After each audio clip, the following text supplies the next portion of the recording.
On leur enseigne les valeurs de la vraie vie. Les enfants démarrent avec un petit pécule, ils le dépensent et après, ils sont obligés de trouver un travail. Il s'agit d'apprendre aux enfants de la prochaine génération que rien ne tombe du ciel, que tu dois gagner le droit de profiter de la vie. Que tu dois gagner le droit de profiter de la vie. Toi, Jérusalem, symbole de la fidélité, toi qui étais la ville modèle remplie d'équité, tu es devenue une prostituée. Arrêtez-le! N'avez-vous pas su? N'avez-vous pas entendu? Cela n'a-t-il pas été dit depuis le commencement? Qu'ai-je à faire de la multitude de vos sacrifices, dit le Seigneur? Cessez d'apporter de vaines offrandes.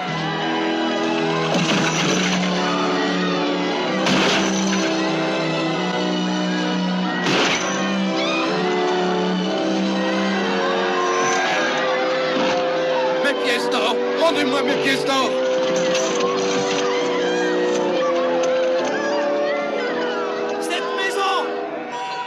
Une maison de prière. Et vous, vous en avez fait une caverne de voleurs.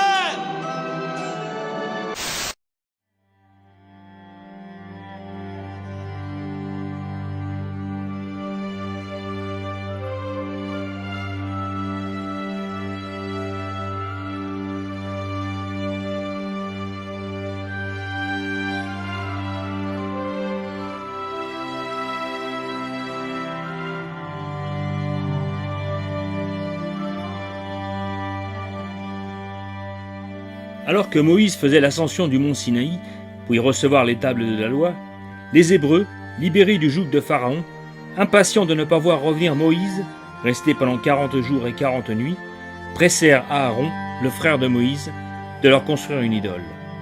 Ils firent fondre les pendants d'oreilles, les bracelets et les colliers en or qu'ils avaient emportés avec eux. Avec l'or fondu, Aaron édifia un veau d'or que les Hébreux vénérèrent à l'imitation d'une divinité adorée en Égypte, le taureau Apis. Lorsque Moïse descendit du mont Sinaï en possession des tables de la loi, et qu'il vit les Hébreux adorer une idole, attitude contraire au troisième commandement de Dieu, il fut pris d'une si grande colère qu'il brisa les tables de la loi sur un rocher. Ce récit biblique, enseigné dans l'Ancien Testament, est clair. L'homme ici-bas sur terre est et sera à jamais tenté par deux conceptions de l'humanité, celle du monde matériel, incarnée par le veau d'or, et celle du monde spirituel, incarnée par les tables de la loi. Ces deux visions du monde engendrant chacune des civilisations bien différentes, où l'une verra l'homme devenir esclave, et l'autre le verra comme un être transcendant. Le penseur grec qui influa le plus durablement sur la pensée de l'Occident pendant 2000 ans demeure Aristote, dans le domaine économique comme en bien d'autres. Aristote, que Dante appellera le maître de ceux qui savent, interroge la nature et l'expérience, plutôt que de bâtir dans l'abstrait une cité utopique comme Platon. Aristote blâme l'avidité humaine sans limite, autant qu'un saint Thomas d'Aquin pourra le faire.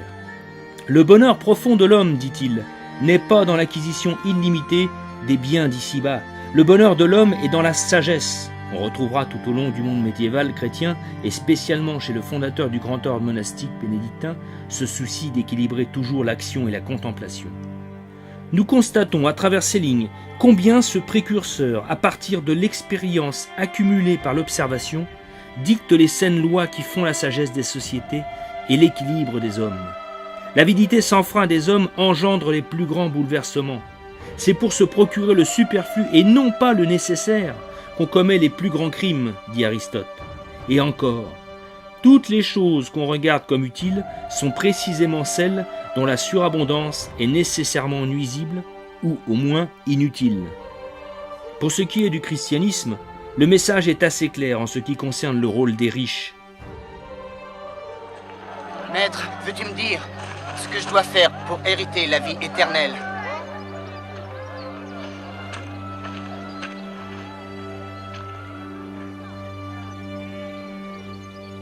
Rentre et vends tout ce que tu possèdes.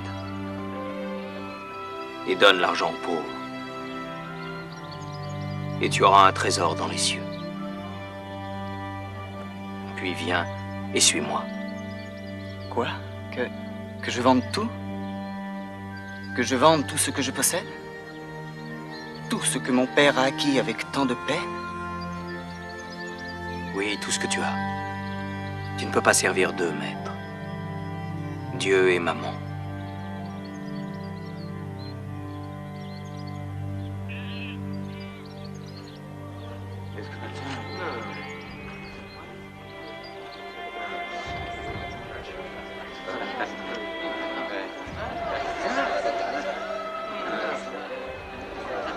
Vous voyez, il est plus facile pour un chameau de passer par le trou d'une aiguille qu'à un homme riche d'entrer dans le royaume de Dieu. Des siècles plus tard, après la chute de l'Empire romain, la société médiévale vivait dans les principes chrétiens de l'équilibre droits et devoirs, privilèges et services. C'est ce que n'envisagent plus les livres d'histoire et pour cause. Il est gênant d'expliquer ce qui motivait une société tournée vers le dépassement de soi lorsque l'on vit dans un monde allant vers le néant. Il est difficile d'expliquer une société faite de rapports d'hommes, de paroles données, où un seigneur discutait avec un ouvrier, ayant tous deux des armoiries, l'un de victoire et l'autre de création artistique. Il est délicat d'apprendre aux enfants que les ignobles rois lavaient les pieds des malades, touchaient les scrofuleux et respectaient nos seigneurs les pauvres. Que celui qui n'avait rien avait tout de même quelque chose. Droit de lanage, les communaux, le pain surcalibré, l'assistance, l'école gratuite par l'Église. C'est cela une société équilibrée, naturelle, au service de tous, loin des idéologies fabriquées par des esprits chagrins pour des êtres qui seraient tout, sauf humains. Les vicissitudes de la guerre de 100 ans qui marqueront la fin de la période médiévale verront l'émergence d'une génération plus attirée par l'anthropocentrisme, comme l'éthique antique, incarnant une période que l'on nommera la Renaissance. Cette Renaissance de l'Antiquité prêcha surtout le triomphe de l'individu, l'épanouissement de ses désirs et de ses passions, amena dans le monde économique, dans l'univers du commerce et de l'industrie, une sorte de mentalité de jungle. Certes, on ne s'en aperçut pas immédiatement. Il faudra attendre 3 siècles pour que les conséquences ultimes des idées dites modernes soient aperçues. Mais nous devons connaître leurs origines. Or, dès le XVIe siècle, l'Église comprit le bouleversement qui se préparait. Elle vit très bien, dit Louis Salleron, qu'on allait mettre Mammon à la place de Dieu, l'intérêt à la place de la justice, l'action sans mesure à la place de la contemplation, les hiérarchies d'argent à la place des hiérarchies humaines, la jungle de la liberté sans frein à la place de la règle et de la loi, le millénarisme du bien-être à la place du royaume de Dieu, le progrès immanent à la place de l'être transcendant. Toutes les doctrines sociales qu'engendrera l'ère moderne semblent résumées dans ces quelques mots. C'est aussi au XVIe siècle que l'on vit renaître un état d'esprit tout à fait éloigné des conceptions médiévales, mais revivifiant un monde de vie de l'Antiquité, le mépris pour le travail manuel et ceux qui le pratiquaient. Le mouvement de la Renaissance est essentiellement un mouvement d'intellectuels, de lettrés, de professeurs. Ce retour à l'Antiquité verra renaître la pratique antique de l'esclavage, chose qui avait totalement disparu depuis la chute de l'Empire de Rome et l'émergence de la société chrétienne. La Renaissance accouchera également d'une réforme religieuse qui ensanglantera durablement l'Europe. Le protestantisme, Luther et Calvin, les 2 principaux doctrinaires du protestantisme, flétrissent vigoureusement les usuriers, mais Calvin a changé une mentalité, un état d'esprit, celui qui faisait de l'argent un sujet de mépris quasi total.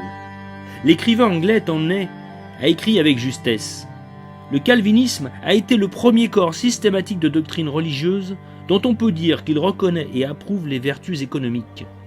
Son ennemi n'est pas l'accumulation des richesses, mais leur mauvais usage à des fins d'égoïsme et d'ostentation. La réforme, surtout la réforme calviniste, va de ce fait changer les doctrines économiques. En Angleterre, pays où triomphera un jour l'économie libérale, la lecture de l'Ancien Testament, répandue partout, apprend aux hommes que Dieu promet longue vie et prospérité aux justes. Les quakers, les puritains verront dans le succès économique un signe de l'élection divine. Dans l'éthique protestante et l'esprit du capitalisme, Max Weber montre bien que cette éthique protestante a été formatrice du capitalisme en Amérique, que plus on accumule de richesses, plus on trouve que l'on vit d'une façon agréable à Dieu dans la logique de cette éthique. Et c'est cette distinction avec le catholicisme qui mènera aux guerres de religion et plus tard à la révolution de 1789 en France. Car là encore, dans les 2 cas, 2 mondes s'affrontaient, les matérialistes et les spirituels. En tout cas, c'est un fait d'histoire qu'en France, au XVIe et XVIIe siècle, les protestants furent à la tête du progrès dans l'agriculture, le commerce, l'industrie. d'où la catastrophe économique amenée en France par la révocation de l'édit de Nantes. Au XVIIIe et XIXe siècle, c'est aussi les protestants qui monopoliseront la banque avec les Israélites. Les mercantilistes prendront en presque tout le contre-pied des idées médiévales, et ils exalteront l'industrie et le commerce à l'encontre de l'agriculture. Ils prêcheront le dynamisme, l'activité sans frein, à l'encontre de la modération, de la stabilité, de la prudence. Ces mêmes théories s'épanouiront en Angleterre, qui abandonnera de plus en plus complètement entre le XVIe et le XVIIIe siècle sa structure agricole, afin de devenir exclusivement une nation commerçante, pour l'enseignement non seulement de l'Europe, mais du monde. Dans son traité d'économie politique chrétienne rédigé en 1834, Alban de Villeneuve-Bargemont écrivait « Ce qui m'a frappé surtout dans mes études, c'est l'influence funeste que le système industriel et politique de l'Angleterre a exercé sur la France, sur l'Europe et sur une grande partie de l'univers. » En effet, le véritable paupérisme, c'est-à-dire la détresse générale, permanente et progressive des populations ouvrières, a pris naissance en Angleterre, et c'est par elle qu'il a été inoculé au reste de l'Europe. Les doctrinaires mercantilistes en France sont restés heureusement toujours des humanistes. Il faut souligner qu'ils gardent encore dans leur conception des traces du respect médiéval pour la personne humaine et du culte antique pour la cité, en dépit de leur désir d'expansion économique généralisée. Aucune comparaison donc, encore, avec la science économique des XVIIIe et XIXe siècles. Au XVIIIe siècle, et depuis la fin de Louis XIV, il y a en France un engouement pour le système anglais. On voudrait transplanter son économie et sa politique. On oublie notre profonde différence avec la mentalité anglo-saxonne. Rompant avec leur tradition nationale, méprisant leur passé, les philosophes des Lumières s'exaltèrent pour ce qu'ils découvraient chez leurs voisins, sans discerner les différences que la géographie et l'histoire créent entre les différents groupes humains. Il convient d'autant plus de le souligner que l'économie libérale, lorsqu'elle triomphera avec ses caractéristiques anglaises, celles d'une nation de marchands qui abandonne à jamais à ce moment sa structure agricole. Ainsi, l'économie libérale représentera non seulement en France au XIXe siècle le triomphe de la révolution rationaliste, naturaliste, individualiste, mais encore une imitation très curieuse d'une nation différente de la nôtre, dans l'essence même de sa position géographique et de son activité. Mais quelle est la différence entre les marchands anglais et les adeptes du mercantilisme français ? On peut se le demander. Cela n'empêchera pas malheureusement Louis XV, alors qu'il y avait d'abord résisté, d'ouvrir les portes à ce libéralisme destructeur sous la pression de la Pompadour et de ses amis. Le ver était dans le fruit. Il ne manquait plus à ces marchands de malheur qu'à se débarrasser de l'encombrante monarchie, dernier verrou pour le déchaînement du capitalisme sauvage, dont le XIXe siècle sera l'âge d'or. Louis XVI aura beau résister comme il put, réformer à tour de bras et même encourager des organisations sociales nouvelles, mais il eut, face à lui, la terrible force des parvenus et sociétés de pensée ayant bien laminé les idées. Ceux qui auraient pu faire face manquaient ou se décourageaient. Bref, tout ce qui fut la richesse de l'exception française, qui faisait l'envie du monde entier, disparut à l'échafaud, comme par une résolution morbide. La Révolution de 1789, faisant suite au travail de sape entrepris depuis la Renaissance par des écrivains, des penseurs et des philosophes, afin de détruire le catholicisme, rempart contre l'éclosion du capitalisme, détruisit les protections sociales ouvrières, corporations, afin d'asseoir le pouvoir de l'argent et de l'usure. C'est par le décret d'Allard et la loi Le Chapelier que les révolutionnaires détruiront le système corporatif qui servait de protection pour les ouvriers et imposeront un libéralisme économique sauvage, rejeté jusqu'alors par nos rois. Les sociétés de pensée comprirent que pour permettre à l'argent de dominer, il fallait donc, à la différence de l'Angleterre, supprimer le roi, garant des libertés populaires et protecteur social de son peuple. En Angleterre, le roi se lia au lord contre le peuple, ce qui explique le maintien de la monarchie. C'est cela que le peuple ignore. La Révolution fut faite pour asseoir le pouvoir des puissances d'argent, d'un ordre antisocial au nom d'une idéologie prônant de fausses valeurs abstraites, liberté, égalité, afin d'entraîner le peuple vers une nouvelle forme d'esclavage que le XIXe siècle accouchera. Pour le règne du capitalisme en France, les conditions essentielles étaient de détruire le catholicisme, et cela continue aujourd'hui, comme de renverser la monarchie, n'acceptant pas la soumission de son peuple à une idéologie anti-humaine, mercantile. Pour constater les conséquences de ce libéralisme économique durant tout le XIXe siècle, il suffit pour cela de lire les rapports effectués par le docteur Villermé. Les enfants travaillant dans les manufactures vivent dans un excès de travail et de misère. Chaque jour, on les garde jusqu'à plus de 15 heures avec 13 heures de travail effectif. Les loyers sont trop élevés et ils vivent parfois très loin du travail où pour venir il faut marcher 7 km. Certains enfants, qui ont à peine 7 ans, d'autres moins, abrègent leur sommeil et leur repos de tout le temps qu'ils doivent employer pour parcourir 2 fois par jour cette longue et fatigante route. Les enfants sont maigres, couverts de haillons, sous leurs vêtements rendus imperméables par l'huile des métiers tombée sur eux, le morceau de pain qui les doit nourrir jusqu'à leur retour. Les lieux de travail sont souvent des pièces fermées, où il faut tenir debout pendant plus de 10 heures. C'est une torture. Le remède serait une loi qui fixerait un maximum à la durée journalière du travail. Alban de Villeneuve-Vargemont précisait également dans un de ses discours « Ces pauvres enfants, dit l'enquête, sont soumis à un travail de 8 à 10 heures de suite, qui reprend après un repos au plus de 2 ou 3 heures, et se continue ainsi pendant toute la semaine. L'insuffisance du temps accordé au repos fait du sommeil un besoin tellement impérieux qu'il surprend les malheureux enfants au milieu de leurs occupations. Pour les tenir éveillés, on les frappe avec des cordes, avec des fouets, avec des bâtons sur le dos, sur la tête même. Plusieurs ont été amenés devant les commissaires de l'enquête avec les yeux crevés, des membres brisés par les mauvais traitements qui leur avaient été infligés. Voilà les conséquences du règne de l'argent. Une déshumanisation dans toute sa splendeur. Le XXe siècle a continué et amplifié les excès de l'ère capitaliste, eux-mêmes créés par la destruction de l'ordre social de l'ancienne France, par la disparition du roi, souverain arbitre, par la liberté laissée aux féodalités nouvelles, aux droits du plus fort. Qu'en est-il aujourd'hui ? Malheureusement, force est de constater que le dieu Mammon a triomphé du dieu biblique des tables de la loi. Ce combat éternel entre le monde matériel incarné par l'argent et le monde spirituel incarné par la foi nous offre le triste spectacle du triomphe du matérialisme en ce début du XXIe siècle. Regardez autour de vous. Lorsque vous allumez votre téléviseur, chaque chaîne est parasitée par de la publicité. Il en va de même lorsque vous voulez écouter de la musique, souvent à 80% américaine. Sur votre radio, les pubs envahissent les stations. Promenez-vous dans les villes et vous ne verrez que des panneaux publicitaires affichés un peu partout, même sur les bus. Regardez un match de foot, ou du cyclisme, ou une course à la voile. Vous n'y verrez que de la pub apparaître sur les t-shirts des participants ou les voiles des navires. Ouvrez votre boîte aux lettres. Vous en trouverez également, ne parlons pas d'Internet qui en est gangréné. Et si, au détour d'un chemin, vous apercevez une modeste petite croix du Christ, vous en trouverez toujours pour crier à la laïcité. Ne nous leurrons pas, la société de consommation n'est pas une fatalité. Elle n'a été possible que parce que les peuples ont accepté d'être soumis au monde matériel en reniant leur foi. À ce jour, la politique aussi est soumise aux forces de la finance internationale. Un président en 5e République est tout sauf indépendant. Il ne fait pas ce qu'il veut, mais doit au contraire se soumettre aux lobbies en tout genre qui dictent sa politique. Daniel Mitterrand en fit l'aveu dans une interview.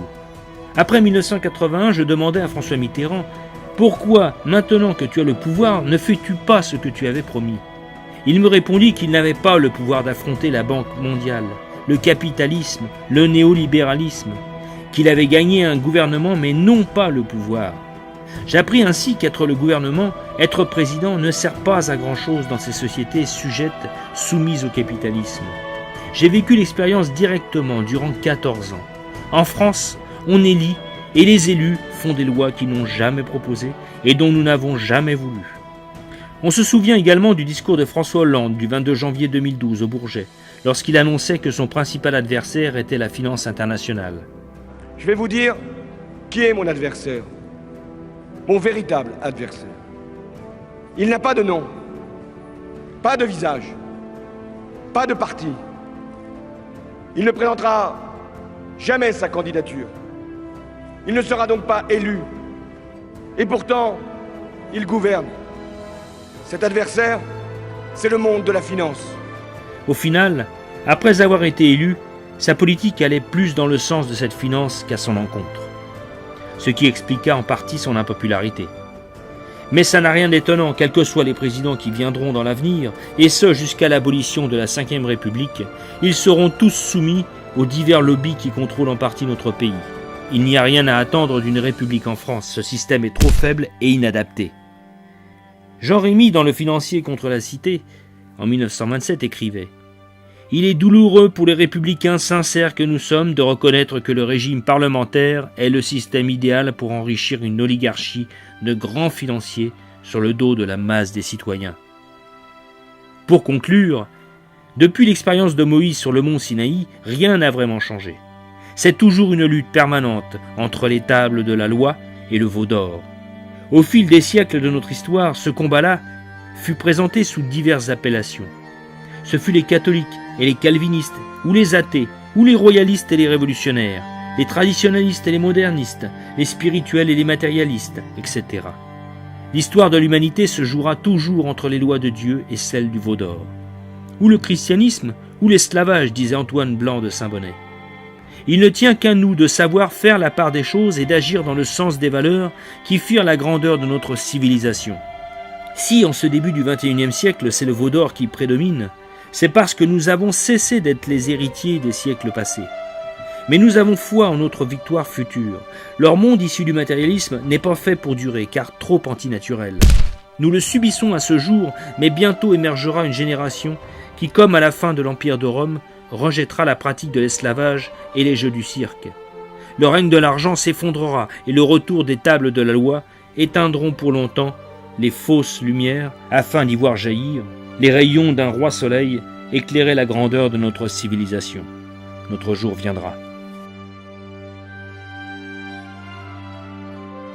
Malheur à vous, scribes et pharisiens, hypocrites que vous êtes, parce que vous fermez aux hommes le royaume des cieux. Vous n'y entrez pas vous-même, et vous n'y laissez pas entrer ceux qu'ils désirent. Conducteurs aveugles. Vous coulez un insecte, et vous avalez un chameau. Vous pliez devant la lettre de la loi, et vous trahissez le cœur de la loi. Justice, miséricorde, fidélité. Vous ressemblez à des sépulcres blanchis, qui paraissent beaux au dehors, mais qui au dedans sont pleins d'ossements, de morts et de toutes espèces d'impuretés. Vous voyez ces pierres? Eh bien, je vous le dis en vérité, il ne restera pas ici pierre sur pierre qui ne soit renversée. Votre maison sera laissée triste et déserte. Elle sera le domaine des lézards et des araignées. Serpents, race de vipères, comment échapperez-vous au châtiment de la géhenne?